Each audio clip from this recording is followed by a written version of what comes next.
Hello students.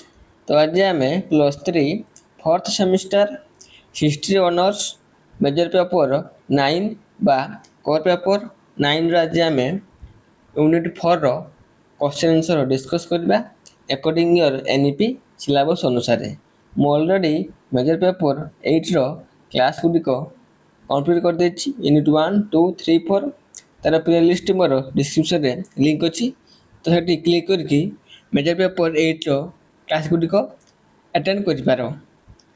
तो एबे आस major paper 9 unit 4 प्रथम आम शॉर्ट क्वेश्चन डिस्कस करबा। प्रथम क्वेश्चन कौन आसुची, अकबर देश नीति उपर विश्वास करथिले कौ नीति उपरे ना सुली कुला बा सार्वजनीन शांति उपरे से विश्वास करथिले। नेक्स्ट क्वेश्चन, सुल इकुल एक देश शब्द कौ शब्द एक अरबी शब्द। नेक्स्ट क्वेश्चन, मौलाना शामसुल मुल्लांक ठारू निजामुद्दीन आउलिया देश विषय शिक्षा ग्रहण करथिले को विषय ना मकामत ए हाजिदी विषय से शिक्षा ग्रहण करथिले। नेक्स्ट क्वेश्चन, देश ख्रीष्टाब्द से अकबर जिजिया कर उच्छेद करथिले को ख्रीष्टाब्द 1563 ख्रीष्टाब्द। नेक्स्ट क्वेश्चन, अकबर नाम रे देश पाठ करागला ना खुतुबा पाठ करागला। नेक्स्ट आसो क्वेश्चन नंबर 6 को आसबा, बादाउद्दीन को देश ग्रंथ अकबर को समालोचना पाई प्रसिद्ध थिला ना मुक्तबाखाब उद ताजरिका। नेक्स्ट क्वेश्चन, चिश्ती संप्रदायर प्रथम प्रतिष्ठाता देश थिले किए थिले ख्वाजा अब्दुल चिश्ती। नेक्स्ट क्वेश्चन, नक्शबंदर संप्रदायर प्रतिष्ठाता देश थिले ख्वाजा बहाउद्दीन नक्शबाद। नेक्स्ट आसवा, शाहजहां को सर्वश्रेष्ठ कृति डैश ना ताजमहल। नेक्स्ट आसवा 10 नंबर को आसवा, अकबर समय रे डैश और डैश प्रसिद्ध चित्रकार थिले के थिले बसंत वो बासबान। नेक्स्ट क्वेश्चन, क्वेश्चन नंबर 11 आसवा, डैश और डैश संरचना रे इस्लामिक चित्रकला संरचना डैश संरचना रे ना भारतीय व पारसी संरचना रे इस्लामिक चित्रकला होची संरचना होईछि। नेक्स्ट क्वेश्चन, पूर्व मोगल चित्रकला को डैश कहा जाउथला कोन कहा जाउथला तुर्ती नामावली कहा जाउथला। नेक्स्ट क्वेश्चन, छाया चित्रकला सर्वश्रेष्ठ उपासक डैश थिले के थिले जहांगीर थिले। तो पेशेंसली समस्त सुनो अटेंटिवली अन्य अंश को नहीं। नेक्स्ट क्वेश्चन 14 को आसीबा, राजपूत चित्रकला देश प्रकार थिला ना गणतांत्रिक प्रकार थिला। नेक्स्ट क्वेश्चन, भारतीय पारसी चित्रकला देश शैली परंपरा रे परिप्रकाशित होईछि ना नियमित नामा शैली रे परिप्रकाश होईछि। एबे कोन गोटे वाक्य रे उत्तर दियो अकॉर्डिंग एनईपी सिलेबस अनुसार। किछि क्वेश्चन रहइबो गोटे पद उत्तर दियो शॉर्ट क्वेश्चन, किछि क्वेश्चन रहइबो गोटे वाक्य उत्तर दियो। जे कि ए क्वेश्चन गुडी को डिस्कस करले प्रत्येक क्वेश्चन दुटी कि तीनोटी शॉर्ट क्वेश्चन लुचिक रहिछि, तो एटा को भला भाबे सुनो। प्रथम क्वेश्चन कोन आछू, किए मुसलमान संप्रदाय रो जने प्रसिद्ध महिला किए ना चांद बीबी। नेक्स्ट क्वेश्चन, केउ मुगल सम्राट ख्रीष्टान मानको ख्रीष्ट धर्म प्रचार करिया पे उत्साहित करथिले किए ना मुगल सम्राट जहांगीर।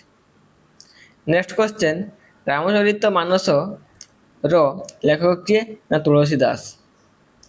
नेक्स्ट क्वेश्चन, औरंगजेब केउ सिख गुरु को हत्या करथिले ना औरंगजेब गुरुतेश्वर बहादुर को सिख गुरु को हत्या करथिले किए ना गुरुतेगुआ बहादुर को।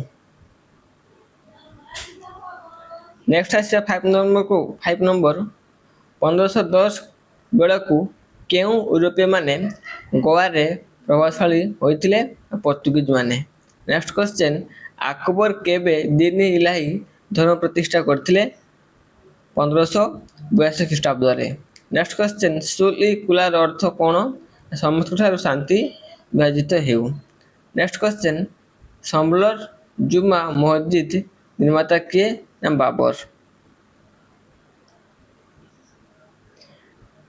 नेक्स्ट क्वेश्चन, शेरशाह प्रसिद्ध नीति कौन ना पुराना किला। नेक्स्ट क्वेश्चन, ताजमहल स्थपति किए ना इस्ताद ईसा। ନେକ୍ସଟ ଆସିବା କ୍ୱେଶ୍ଚନ ନମ୍ବର 11 ଆସିବା ମୋଗଲ ସ୍ଥାପତ୍ୟ କାହାକୁ ଲାଲ ବାଲୁକା ସ୍ତରର ଏକ ମହାକାବ୍ୟ ଭାବରେ କୁହାଯାଏ ନା କାହାକୁ ନା ଫତେପୁର ସିକ୍ରିକୁ। ନେକ୍ସଟ କ୍ୱେଶ୍ଚନ ଇତୁତଦୌଲା କବର କାହା ଦ୍ୱାରା ଗଠିତ ହୋଇଥିଲା ନା ନୂର ଜାହାନଙ୍କ ଦ୍ୱାରା ଗଠିତ ହୋଇଥିଲା। ନେକ୍ସଟ କ୍ୱେଶ୍ଚନ ମୋଗଲ ଯୁଗରେ କେଉଁ ସମ୍ରାଟ ବୈଦେଶିକ ପ୍ରଭାବରୁ ଚିତ୍ରକଳାକୁ ସମ୍ପୂର୍ଣ୍ଣ ରୂପେ ମୁକ୍ତ କରିଥିଲେ ନା ଜାହାଙ୍ଗୀର ସମ୍ରାଟ। ନେକ୍ସଟ କ୍ୱେଶ୍ଚନ କାହାଙ୍କର ମାତା ଗୋଲାପ ପୁଷ୍ପରୁ ଅତର ପ୍ରସ୍ତୁତ କରୁଥିଲେ। ଗୋଟେ କ୍ୱେଶ୍ଚନ ଆଇନ ଆକବରୀର କେତୋଟି ପ୍ରସାଧନୀ ଦ୍ରବ୍ୟ ପ୍ରସ୍ତୁତ ହୋଇଥିବାର କୁହାଯାଇଛି। ଦୁଇଟି କ୍ୱେଶ୍ଚନ ଅଛି। ପ୍ରଥମ କ'ଣ କାହାର ମାତା ଗୋଲାପ ପୁଷ୍ପରୁ ଅତର ତିଆରି କରୁଥିଲେ ବା ପ୍ରସ୍ତୁତ କରୁଥିଲେ। କାହାର ମାତା ନୂରଜାହାନଙ୍କର ମାତା ଗୋଲାପ ପୁଷ୍ପରୁ ଅତର ତିଆରି କରୁଥିଲେ। ଆଇନ ଆକବରୀ କେତୋଟି ପ୍ରସାଧନୀ ଥିଲା ନା 16 ଗୋଟି ସାଧାରଣ ଦ୍ରବ୍ୟ ମିଶାଇକି ସେ ଆଇନ ଆକବରୀ ଲିଖିତ ଅଛି। ନେକ୍ସଟ ଆସିବ କ୍ୱେଶ୍ଚନ ନମ୍ବର 15କୁ ମୁସଲମାନ ମାନେ କେଉଁ କେଉଁ ଉତ୍ସବ ପାଳନ କରୁଥିଲେ ନରଜଉ ରମଜାନ ହମରମ ସାଦି ବରାତ ଇଦୁଲ ଫିତର ଓ ଇଦୁଲ ଜୁହା ଆଦି ପାଳନ କରୁଥିଲେ।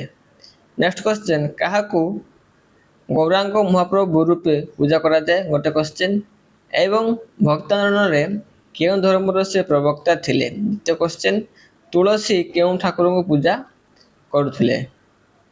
ତ ଶ୍ରୀ ଚୈତନ୍ୟକୁ ଗୌରାଙ୍ଗ ମହାପ୍ରଭୁ ରୂପେ ପୂଜା କରାଯାଏ। ଭକ୍ତି ଆନ୍ଦୋଳନର ରାଧା ଓ କୃଷ୍ଣଙ୍କର ମିଳିତ ଅବତାର ରୂପେ ପ୍ରଦର୍ଶିତ ହୋଇଛି। ନେକ୍ସଟ କ୍ୱେଶ୍ଚନ ଆକବର ପ୍ରଚାର କରୁଥିବା ନୂତନ ଧର୍ମ କ'ଣ। ଇବାଦ ଖାନ କେଉଁଠାରେ ଓ କେବେ ନିର୍ମିତ ହୋଇଥିଲା। ଆକବର ପ୍ରଚାର କରୁଥିବା ନୂତନ ଧର୍ମ ନାମ ହେଉଛି କ'ଣ ନା ଦିନି ଲାହି। ସେ 1575 ଖ୍ରୀଷ୍ଟାବ୍ଦରେ ଫତେପୁର ସିକ୍ରିଠାରେ ବଦାତ ଖାନ ନିର୍ମାଣ କରିଥିଲେ। ନେକ୍ସଟ ଆସିବ କ୍ୱେଶ୍ଚନ ନମ୍ବର 18କୁ ଆସିବା ସୈୟଦ ନିର୍ମାଣ ପାଇଁ ଆକବର କେଉଁଠାରୁ ସ୍ଥପିତ ଆଣିଥିଲେ। ତାଙ୍କର କେଉଁଠି ଦୁଇଟି ସୈୟଦ ଏବେ ମଧ୍ୟ ବିଦ୍ୟମାନ। ସୈୟଦ ନିର୍ମାଣ ପାଇଁ ଆକବର ସ୍ନାନାଙ୍କ ଶିଷ୍ୟମାନଙ୍କୁ କନଷ୍ଟାଣ୍ଟିନୋପଲରୁ ଭାରତ ଆଣିଥିଲେ ଏବଂ ତାଙ୍କର ଦୁଇଟି ସୈୟଦ ଏବେ ମଧ୍ୟ ବିଦ୍ୟମାନ। ଗୋଟିଏ ପାନିପଥଠାରେ ଥିବା ମସଜିଦ ଅନ୍ୟଟି ସମ୍ବଲପୁର ଜୁମା ମସଜିଦ। ନେକ୍ସଟ କ୍ୱେଶ୍ଚନ ହୁମାୟୁନ କବର କିଏ ନିର୍ମାଣ କରିଥିଲେ ତାହାର ସ୍ଥପତି କିଏ ଥିଲେ। ହୁମାୟୁନଙ୍କ ବିଧବା ପତ୍ନୀ ହୁମାୟୁନ କବର ନିର୍ମାଣ କରିଥିଲେ। ଏହାର ସ୍ଥପତି ଥିଲା ମିର୍ଜା ଗିୟାସ। ନେକ୍ସଟ କ୍ୱେଶ୍ଚନ ବୁଲନ୍ଦ ଦରୱାଜ କେଉଁଠାରେ ଅବସ୍ଥିତ। କିଏ କାହିଁକି ଏହାକୁ ନିର୍ମାଣ କରିଥିଲେ। ଆକବରଙ୍କ ଦ୍ୱାରା ନିର୍ମିତ ପ୍ରଖ୍ୟାତ ମହଲ ବୁଲନ୍ଦ ଦରୱାଜ ଫତେପୁର ସିକ୍ରିଠାରେ ଅବସ୍ଥିତ। ଆକବର ଦାକ୍ଷିଣାତ୍ୟ ବିଜୟକୁ ସ୍ମରଣ ରଖିବା ପାଇଁ ଫାଟକଟି ନିର୍ମାଣ କରିଥିଲେ। ନେକ୍ସଟ ଆସିବା ଶାହଜାହାନ କାହିଁକି ତାଜମହଲ ନିର୍ମାଣ କରିଥିଲେ। ଏଠାରେ କେତେଜଣ ଶିଳ୍ପୀ ଲାଗିଥିଲେ। ତାଜମହଲ ମୁଖ୍ୟ ସ୍ଥପତି କିଏ। ତାଜମହଲ ହେଉଛି ଶାହଜାହାନଙ୍କର ସର୍ବଶ୍ରେଷ୍ଠ କୃତି। ଏହାକୁ ତାଙ୍କର ପତ୍ନୀ ମମତାଜଙ୍କ ବେଗମଙ୍କ ସ୍ମୃତି ଉଦ୍ଦେଶ୍ୟରେ ନିର୍ମାଣ କରିଥିଲେ। ଏଥିରେ 20,000 ଶିଳ୍ପୀ ଲାଗିଥିଲେ। ଇସ୍ତାଦ ଇସା ଥିଲେ ମୁଖ୍ୟ ପୁରୋହିତ।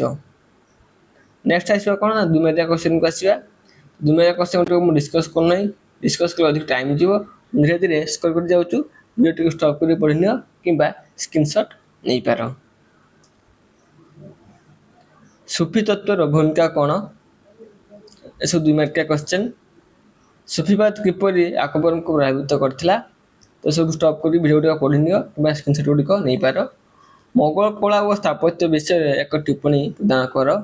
ଉଭୟ ଓଡ଼ିଆ ଏବଂ ଇଂଲିଶରେ ମଧ୍ୟ ଅଛି। ଏଠୁ ଆରମ୍ଭ ହେଲା 5 ମାର୍କ କ୍ୱେଶ୍ଚନ।